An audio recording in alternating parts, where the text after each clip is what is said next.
Companion down this week, and if you've ever had a pet that you love and care about and is always there for you, then it's a difficult time for him. So remember Preston in your prayers.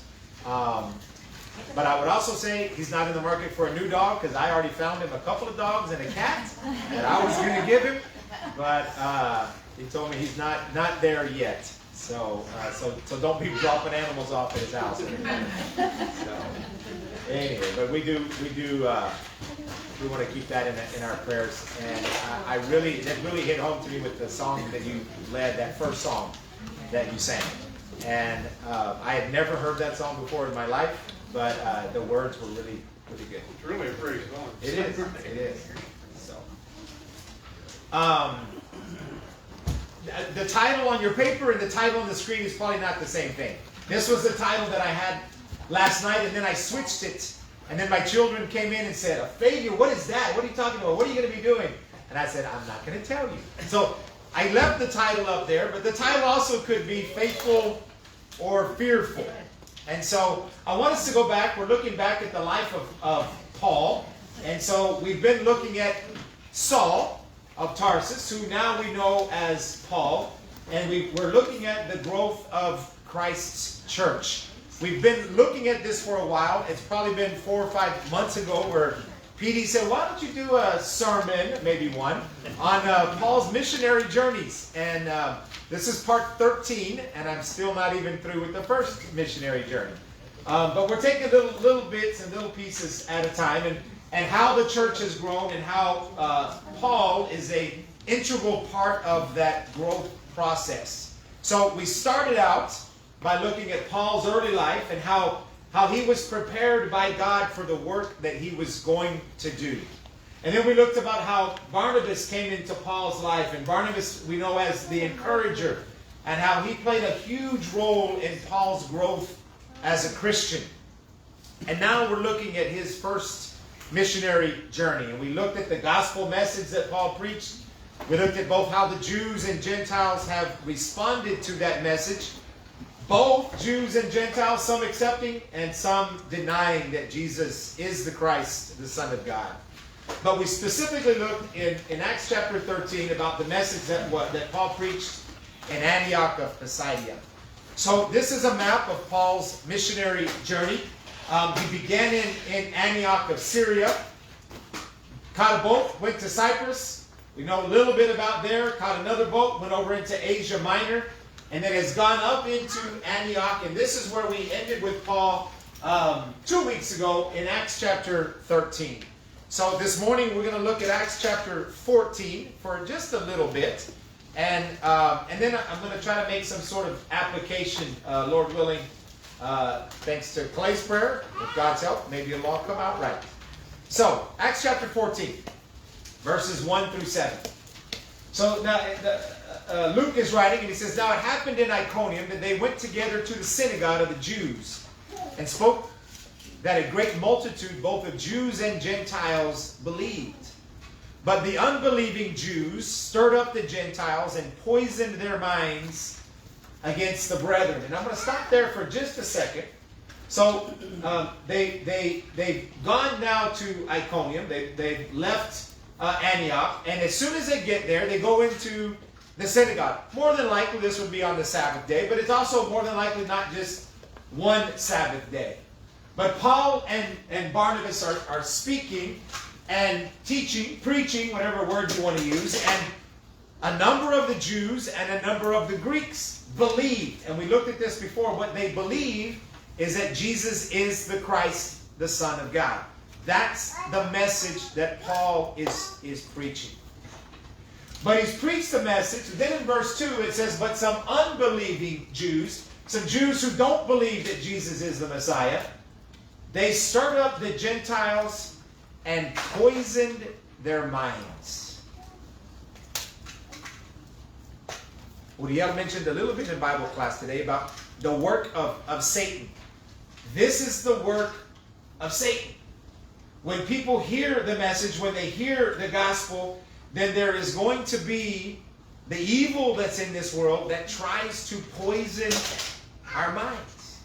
that tries to get us away from believing in Jesus, to try to get us to say, well, that's not really true, or that's not right, or you don't have to believe in Jesus, you don't have to believe in God, maybe you should believe in science, or whatever the Jews were trying to get the people to believe, probably trying to get them to go back to the fact, or the idea that they believe that Jesus is not the Son of God. But their work was to poison the minds and try to keep them from becoming believers. But God is more powerful than anything Satan can throw at us. So verse 3 says, therefore they stayed there a long time. Paul and Barnabas, I don't know how long they intended to stay, but they said, you know what? We're not going to allow this to happen. We're not going to allow Satan to win. And so they stay there for a while, and they're speaking boldly in the Lord.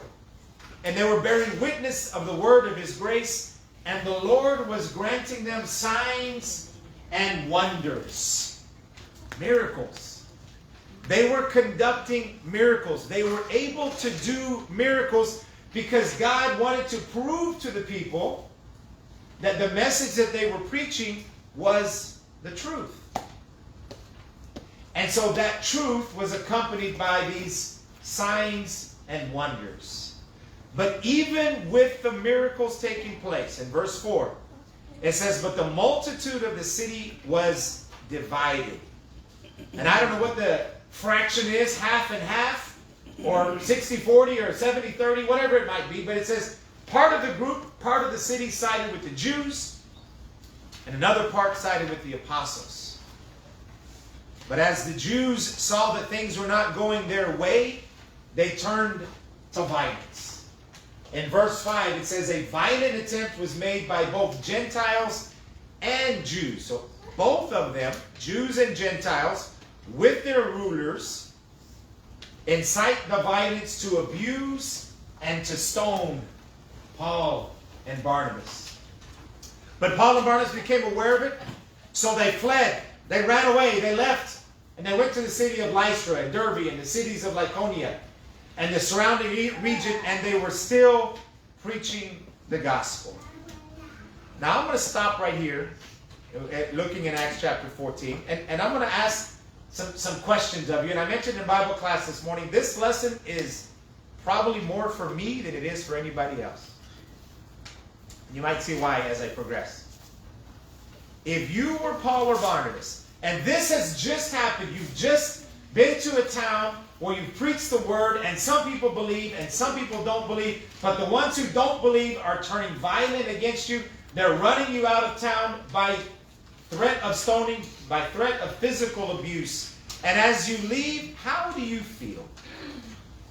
How do you feel about what has just taken place? 7 verses, very short in comparison to the rest of the Bible. But when you leave the town, what's going through your mind? What are you thinking? Because you can look at this and say, maybe they were excited. Maybe they were like, yes, we've got some of the Jews and some of the Gentiles to believe who Jesus is, and our work is doing great. Maybe they were happy with the number of converts. Maybe they baptized 40 people or 50 or 60, and they're like, yes, that's more people than there were when we first got there. Or maybe they were so motivated by the fact that they were able to do these signs and wonders, and they're like, God is definitely with us because look at the things we can do. And maybe they're super pumped and they're walking away saying yes and praising God. Or maybe they're going to Lystra and they're saying, man, I hope that things go just as well in Lystra as they did in Iconium. And that they're leaving there, as they're leaving the area, they're thinking positively. They're excited. Or maybe they're discouraged. Or maybe as they walk away, they're thinking about all the people that they didn't reach through preaching of the gospel. Maybe they're thinking about people who were so close but never accepted the message. Or maybe they're very discouraged or saddened by the fact that some of those who had believed had their minds poisoned by the Jews. And they're thinking, we had them right there. They were right where we wanted them. And now they believe a lie instead. And maybe they're getting angry with the Jews and saying, man, I can't believe those guys. Look at what they're doing in destroying the work that we're trying to do. Why is that happening? Or maybe they feel like we didn't finish what we wanted to do in Iconium. We're not totally satisfied with what happened, and I wish we would have done more. Or maybe they're worried, or maybe they're sad, or maybe they're afraid of the violent nature of the people, of the leaders of the city who have forced them to leave. And maybe as they're leaving town, they're wondering, are they coming after us? Are they behind us? Are they going to follow us to the next town? And so I say all of that to say this. If you were in Paul and Barnabas' shoes at that time, would you be faithful or would you be fearful? Would you be full of faith or would you be full of fear?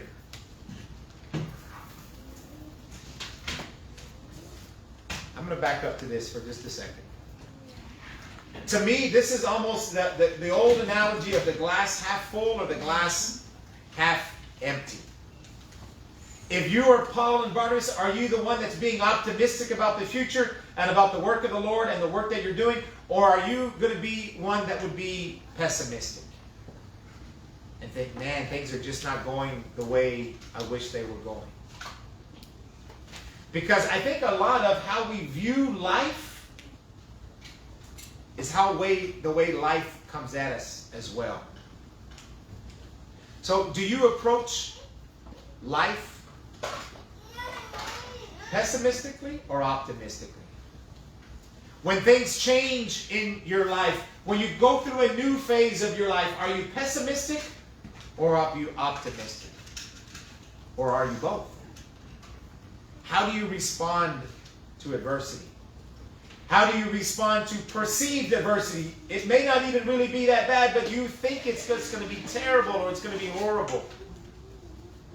How do you respond to change?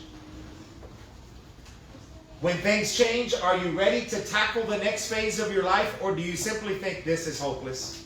It's not going to work. We can't do this anymore. And do you give up? Because we have two things. I'm going to tell you some personal stories here. We've got a little bit of time. And my two words here are fear and focus. I was talking with my girls I don't know, it was a few weeks ago or a few days ago, when they were talking to me about a class that they were in. And the teacher asked them, what is your greatest fear? And different responses, I'm sure. Some people are afraid of heights. Some people are afraid of snakes. Some people are afraid of monsters under the bed. Not looking at anybody there.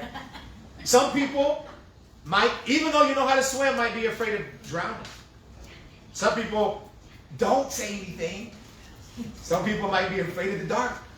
Some people might be afraid of falling and breaking an arm or breaking a leg or being hurt physically. But I thought back to a time where I was asked that question. And as a child, there were different things that I was afraid of. I'm not going to confess those right now.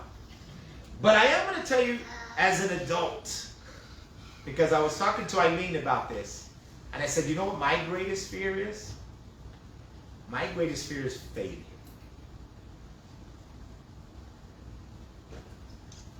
I don't want to be a failure to my parents as a son. I don't want to be a failure to my wife as a husband.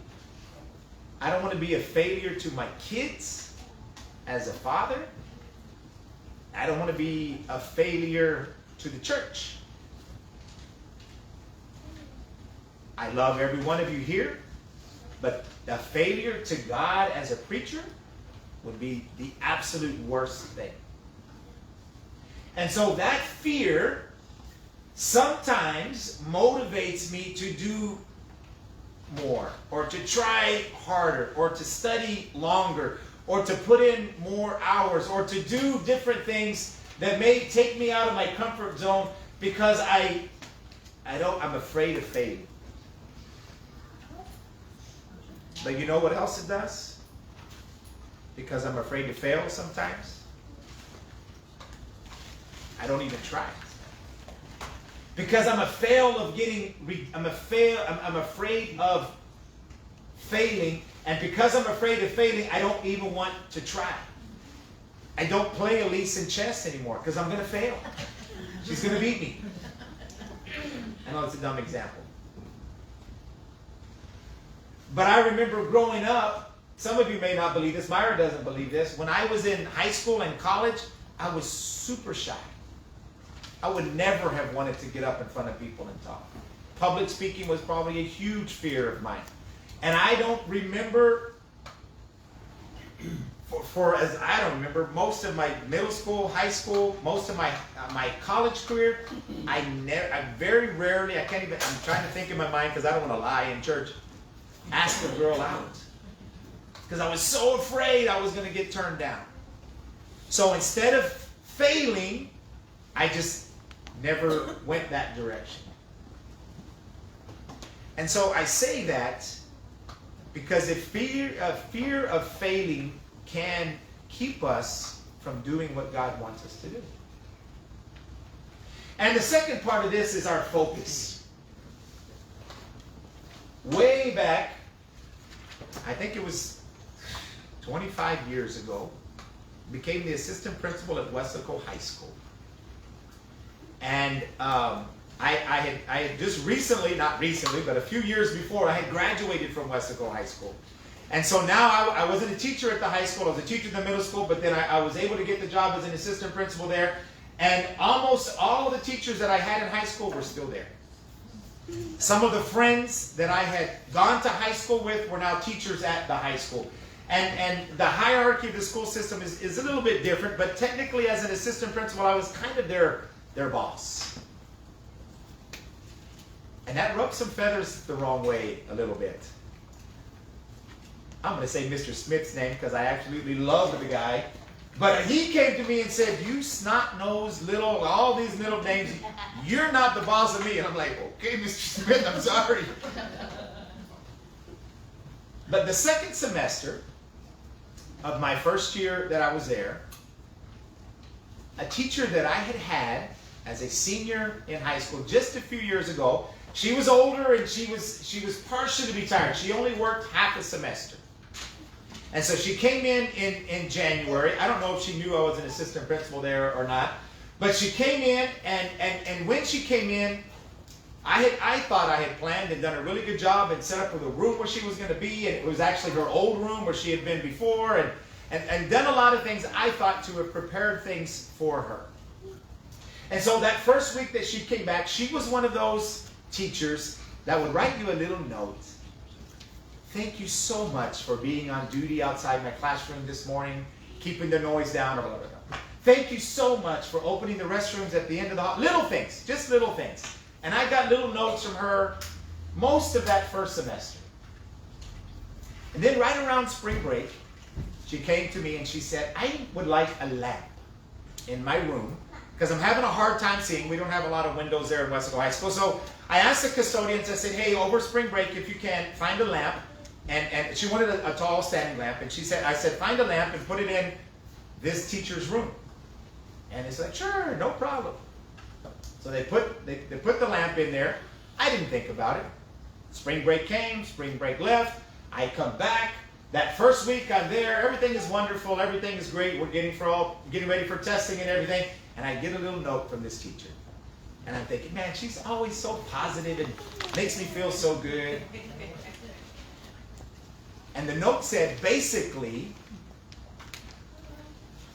she said it a lot nicer than I'm going to say it. What were you thinking about putting that lamp in there? It's broken. It doesn't work.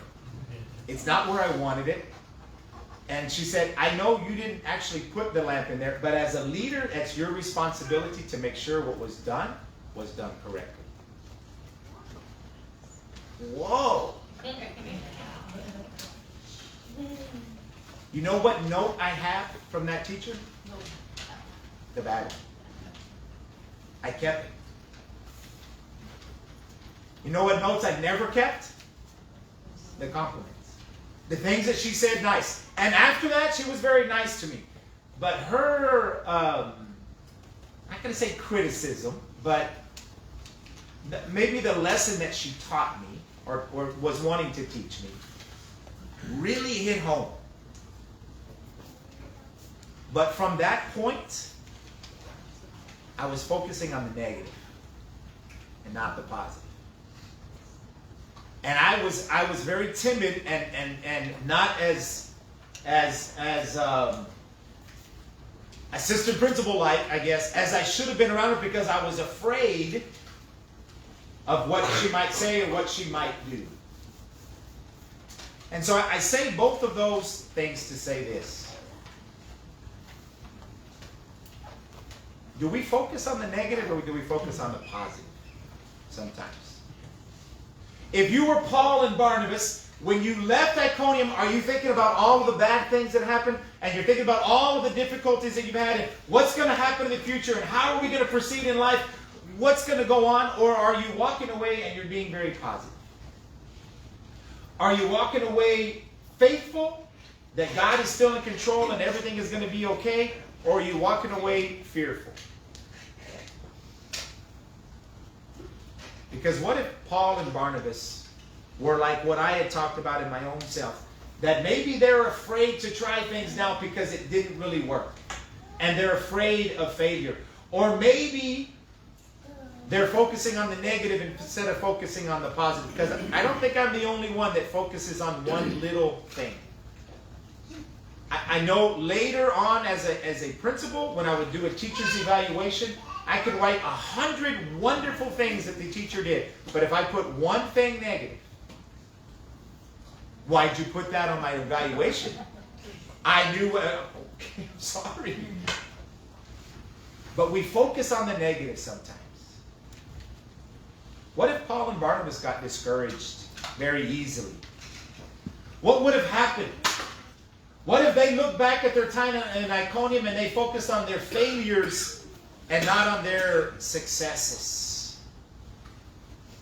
What if they were a glass half empty people and questioned what they were doing in the future of their work, of what they were doing? What if they walked into Lystra expecting to fail? I've heard a story of I know it's Larry Bird, some of you only remember him, pre-Jordan days. And then the guy at Golden State, the guy that's a shooter, basketball shooter. I remember a coach is saying all the time, those two guys, when they shoot the basketball, they expect it to go in. When it doesn't go in, they're like, whoa, what happened? When I shoot the basketball, I'm shocked when it goes in. But it's the mindset, is they know what they're doing and they're skilled at what they do, and the expectation is they are going to succeed. But sometimes, and the example I'm thinking of as a coach was that I've heard it so many times, that a kid at the free throw line is about to shoot a free throw, and if you're sitting up there saying, I'm afraid I'm going to fail, I'm afraid I'm going to fail, I hope I don't miss, I hope I don't miss, you know what you're going to do? You're going to miss. But if you walk up there with the confidence that I'm going to make this, I'm going to knock it down, everything's going to be great, then it doesn't happen all the time, but you're more likely to make it. Or worse yet, what if Paul and Barnabas were afraid to fail and they didn't even make any effort in Lystra? I say all of that because when Paul and Barnabas were ran out of town, they could have looked at things pessimistically or optimistically. When Paul and Barnabas were run out of town, they could have had faith that everything was going to work, or they could have been afraid that everything was going to fall apart. I've said this many times. The most repeated commandment in the Bible is fear not. In Bible class today, we heard it. The phrase fear not, or do not be afraid, or do not fear is found over 70 times. I think it's 72 times in the NIV translation. Two of my favorite. One of them is in Isaiah 41:10. This is speaking to the descendants of Abraham, which spiritually we are all descendants of Abraham. And God says, fear not, for I am with you. Be not dismayed, for I am your God. I will strengthen you. Yes, I will help you. I will uphold you with my righteous right hand. We talked about faith in Bible class. And I don't know how many times Hopi said, but God's right there with us. God's right there with us. Because that's what the psalmist said. Probably David. He says, the Lord is with me, and when the Lord is with me, I will not be afraid. What can anybody else do to me? If the Lord is on my side, I will not fear.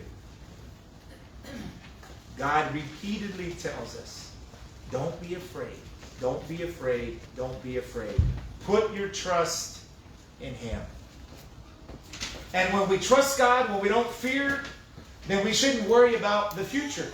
We shouldn't be afraid about what the future holds because we know who holds the future. And in fact, we should be confidently optimistic in what the future holds. My dad used to train police officers, and one of the things he used to tell them all the time is that if you're confident, you can afford to be courteous. If we're confident in the future, if we're confident and have that faith in God that things are going to be okay, then we too can be courteous.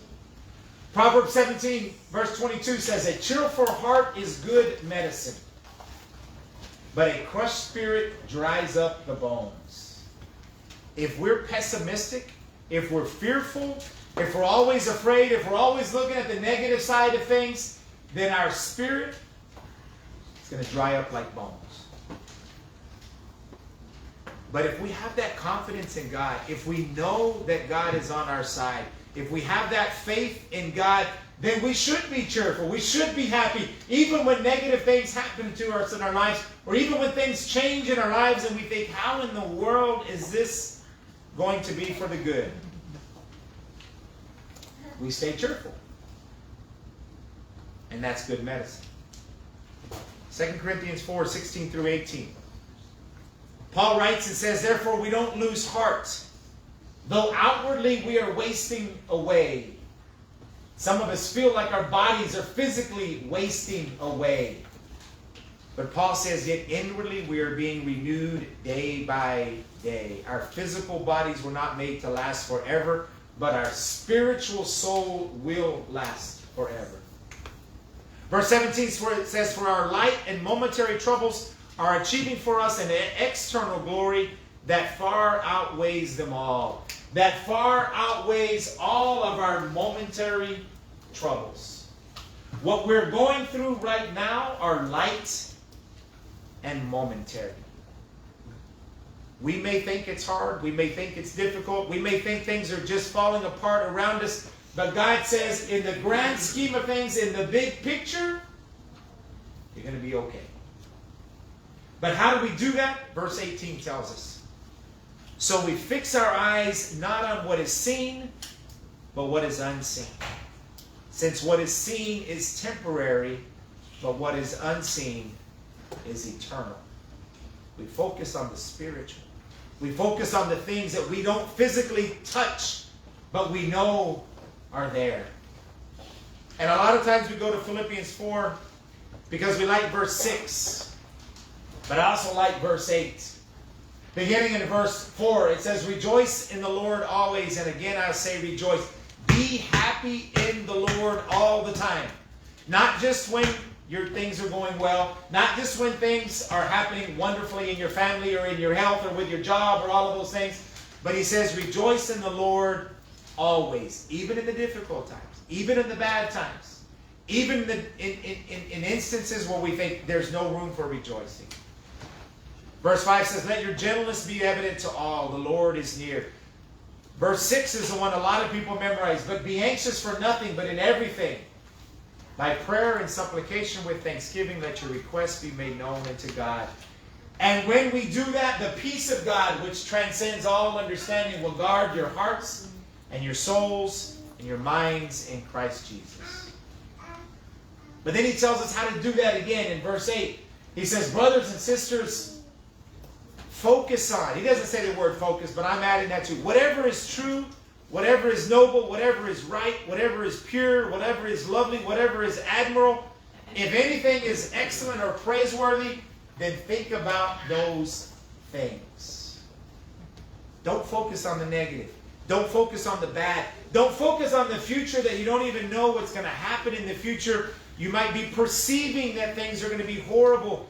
But Paul is saying, as he's inspired by the Holy Spirit, focus on the true, the right, the pure, the lovely, the excellent, the praiseworthy. And when you focus on those things, then it's a whole lot easier to rejoice in the Lord. What if Paul and Barnabas had been afraid to become Christians? What if they never accepted Jesus Christ as their Lord and Savior because they were too afraid of what the Jews might say? Or maybe they're afraid about what their parents might say. Or maybe they were afraid about what happened to them in their personal lives. What if they never chose to accept Christ because they were afraid? What if Paul and Barnabas had been afraid to get out of their comfort zone and go and preach the Word? What if they thought, okay, I'll be a Christian and I'll follow Jesus Christ, but I really don't want to go preach.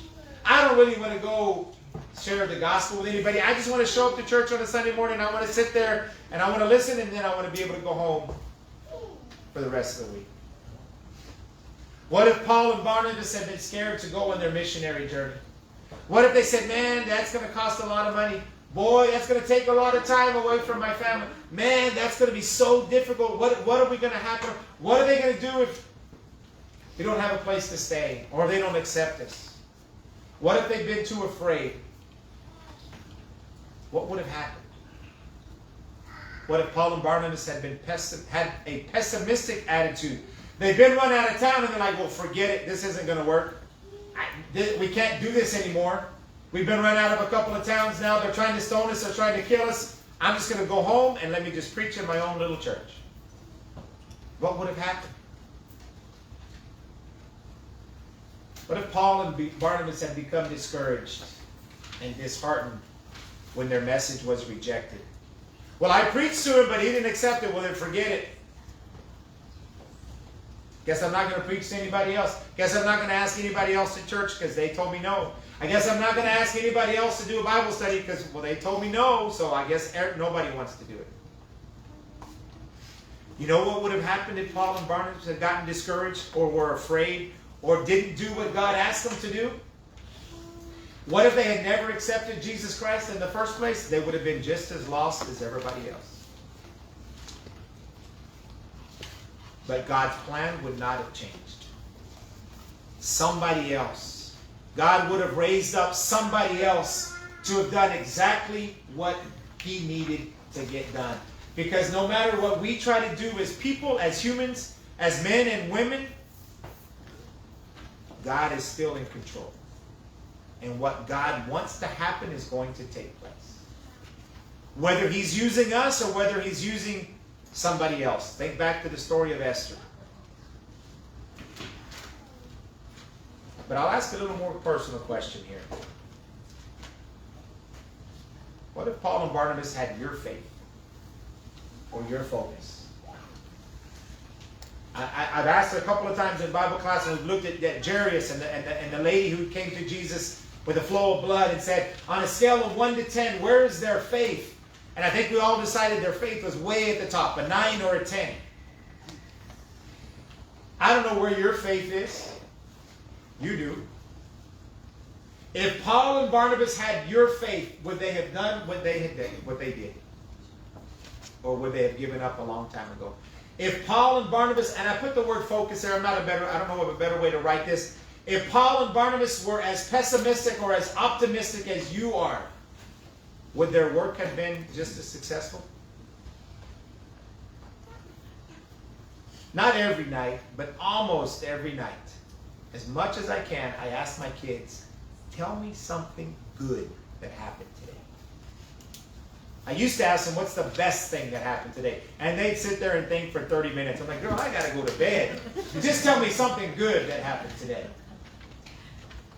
You know why? Because I want them and I want me to focus on the good things that happen in life.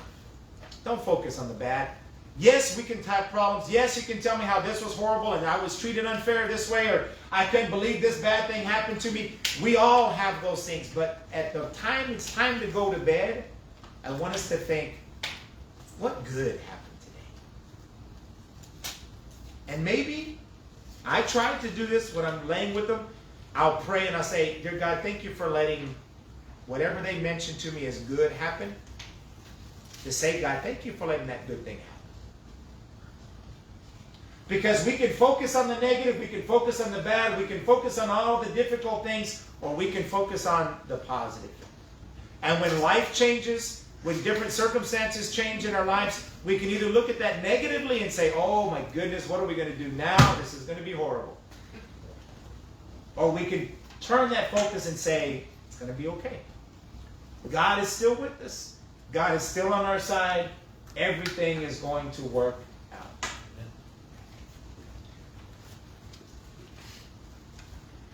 So I'll ask this, do we get discouraged easily? Are you pessimistic? Do we focus on the negative or do we focus on the positive? Do we focus on the good or do we focus on the bad? And I'm going to tell you this, it's a choice.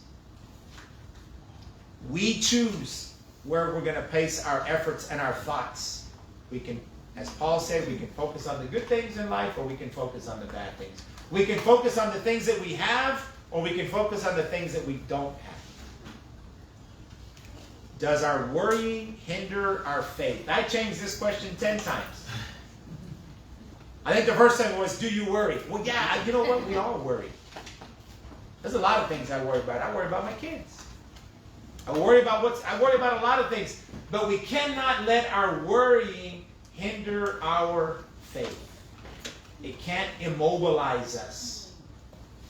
Our worrying should be that motivation that causes us to take action so that what we're worried about doesn't take place. Do we not do things that we know we should do because we lack the confidence? Maybe we don't do certain things because we lack the faith. Are we afraid? Are we afraid to ask that person out? Not on a date. A person to come to church with us because we think they're going to tell us no? Are we afraid to ask somebody about God or to share our faith with somebody else because we're afraid of what they might say or what they might do? That's the same thing as me not asking somebody out because I'm afraid of being rejected. You can't be afraid of being rejected. Are we afraid to fail? Are we afraid to fail in any aspect of our spiritual life? And so I'll ask this question, are you faithful or are you fearful? Because if we live our life by faith, we should be optimistic because we know who's with us. We know who's by our side. We know that the future is in God's hands and that no matter what man does to us, God is still in control. Even if He takes my life, I'm going to be in a better place. Or are we fearful? Are we anxious about the future? Are we worried about the future? Are we fearful about what's going to happen in our lives or in the lives of other people? And does that fear immobilize us? Does that fear limit our faith? Because I'll tell you this, if Paul and Barnabas had been fearful, we might be reading a book by somebody totally different in this book. But as we're going to see next week, when Paul and Barnabas go to other areas, they're faithful. They're optimistic. They continue to preach and teach and push the message of Jesus Christ, even though they're being shut down by at least half of the people that they're coming in contact with. But they didn't give up. The last thing I want to say is this. Revelation 21 verse 8. The New Living Translation says, but those who are afraid and those who do not have faith. I underlined, and I guess I didn't finish this. It lists a bunch of other sins. Those who are afraid and don't have faith are listed just like all of these other sins. Will be put into the lake of fire and sulfur, which is the second death. I chose the NLV because my message has been about being fearful. But the New King James, the New American Standard, the English Standard Version, versions that translate basically word for word, they don't say afraid, they use the word cowardly. Revelation 21:8 in New King James says, but for those who are cowardly and faithless.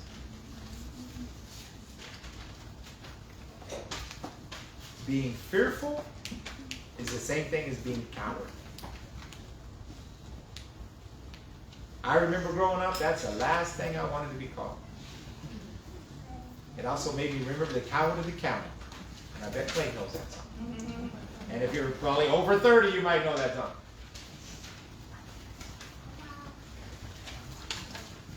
I would ask you this morning, put your faith and your trust in God. Don't be pessimistic about the future, but optimistic. Don't be fearful, but be faithful. In every aspect of your life. And I know it's not easy. Trust me, it's not easy. But it's a choice that each one of us makes. Do we stay faithful? Do we stay positive? Do we stay focused on the end goal? Or do we allow the things of this world and maybe the poisoning of our minds by Satan to pull us away, to bring us down, to discourage us, to make us fearful, and to make us cowards for Christ? I don't know where you are in this stage. Again, I'm saying this is more for me than it is for anybody else.